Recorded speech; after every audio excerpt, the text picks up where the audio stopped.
जय भीम दोस्तों आइए एक बार फिर से आप सभी लोगों का हमारे YouTube चैनल पर हार्दिक स्वागत है। दोस्तों, जैसा कि आपने हमारे वीडियो का थंबनेल पहले ही पढ़ लिया है कि मायावती पर बहुत बड़ा खुलासा, कांग्रेसी खेमे में दौड़ी खुशी की लहर। और इसी थंबनेल में एक नीचे हेडलाइन पड़ी हुई है कि पेपर लीक मामले पर भड़के आकाश आनंद। तो दोस्तों, संयुक्त रूप से हम इस वीडियो में इन्हीं विषयों पर चर्चा करेंगे। कौन सा वो बड़ा खुलासा बीएसपी सुप्रीमो मायावती जी पर हो गया, जिसको लेकर कांग्रेसी खेमे में खुशी की लहर दौड़ गई।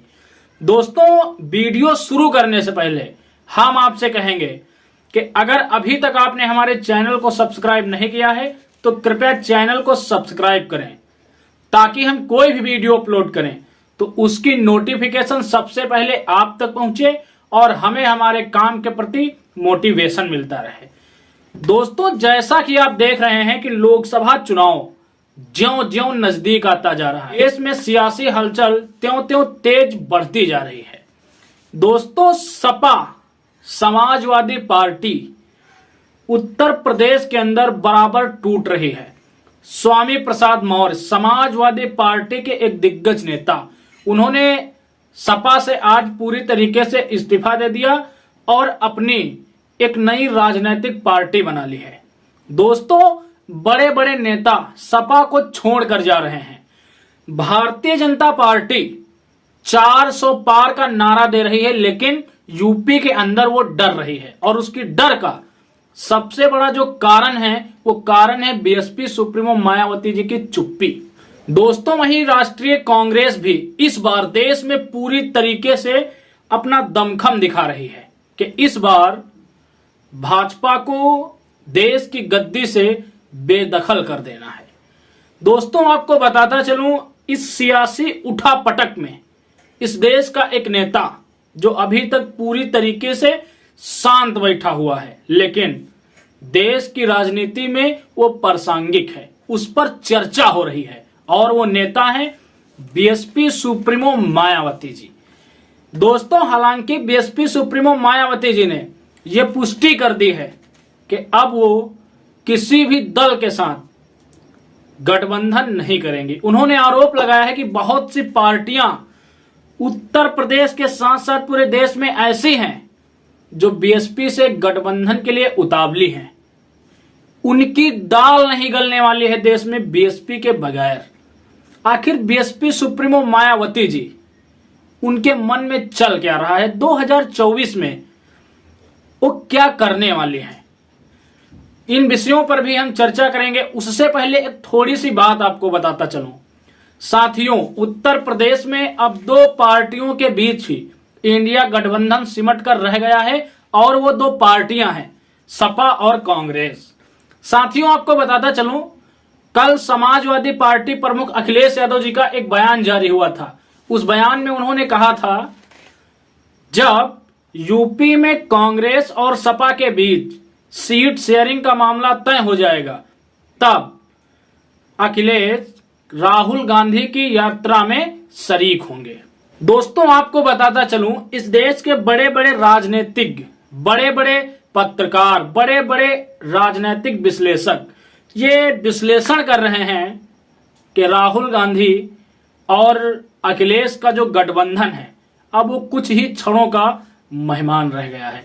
हालांकि दोस्तों, खरगे की तरफ से बयान जारी हुआ कि अभी तक सब कुछ ठीक चल रहा है।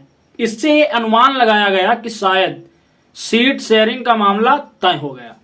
लेकिन कल जो समाजवादी पार्टी के 11 उम्मीदवारों की दूसरी लिस्ट आई, उस लिस्ट ने यूपी की सियासत में खलबली मचा दी।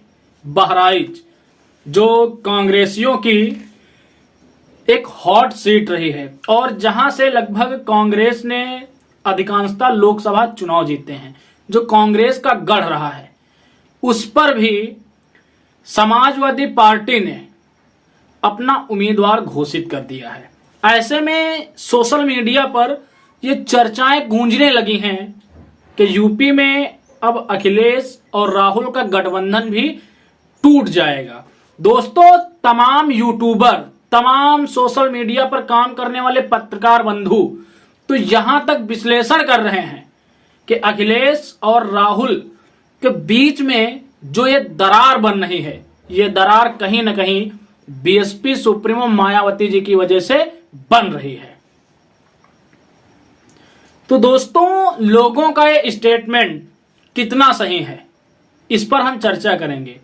साथियों, बीएसपी सुप्रीमो मायावती जी ने यह स्पष्ट कर दिया है कि 2024 के आम लोकसभा चुनाव में बसपा अकेले लड़ेगी। लेकिन एक राजनीतिक विश्लेषक हैं जिन्होंने बहुजन समाज पार्टी और खासकर मायावती जी को बहुत ही नजदीक से पढ़ा है और बहुत ही नजदीक से देखा है, और वो पत्रकार महोदय हैं प्रोफेसर रविकांत जी।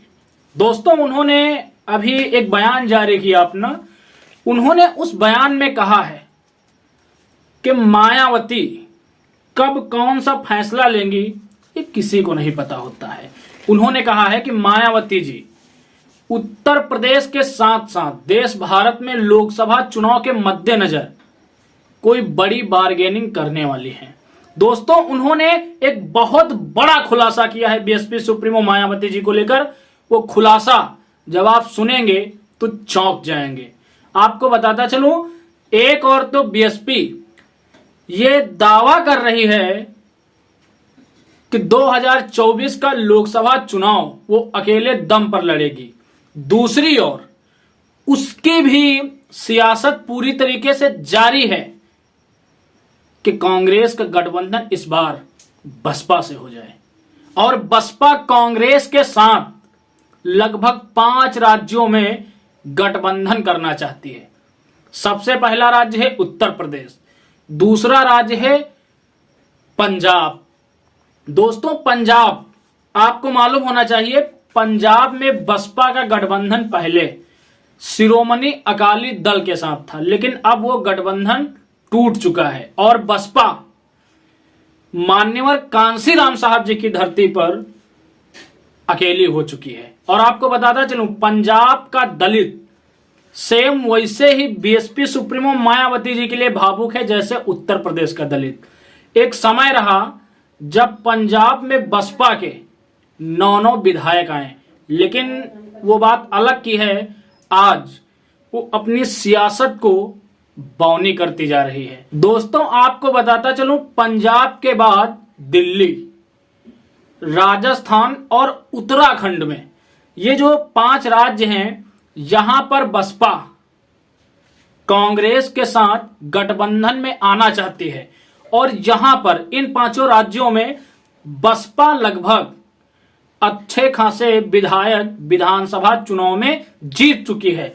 इन सीटों पर बसपा की मजबूत पकड़ है, लेकिन फिर भी बसपा गठबंधन को लेकर बार बार मना कर रही है। इस मना करने के पीछे भी रविकांत जी बताते हैं कि उनकी कोई ना कोई सोची समझी रणनीति जरूर है। शायद लोकसभा चुनाव में वो कोई बड़ी बार्गेनिंग करने वाली है।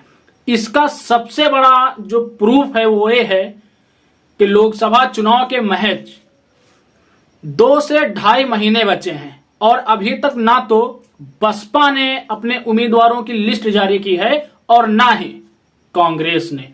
सपा बराबर अपने उम्मीदवारों की लिस्ट जारी करती जा रही है। ना कांग्रेस की तरफ से भी उम्मीदवारों की लिस्ट आई है, ना बसपा की तरफ से। ये जो टकराव है इन दोनों पार्टियों में, इसी को ध्यान में रखते हुए ये अनुमान लगाया जा रहा है कि 2024 में कांग्रेस और बसपा का गठबंधन इन 5 राज्यों में होने वाला है।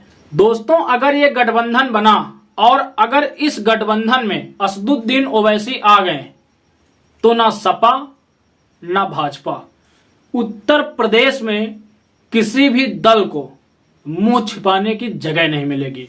दोस्तों, एक बात आपको और बताता चलूं, बहुत से लोग हमारी वीडियोज पे कमेंट्स करते हैं कि BSP supremo Mayawati ji ED और सीबीआई से डरती हैं। तो आपको बताता चलूं, बीएसपी सुप्रीमो मायावती जी अगर इस दुनिया में भगवान है तो उससे भी नहीं डरती हैं।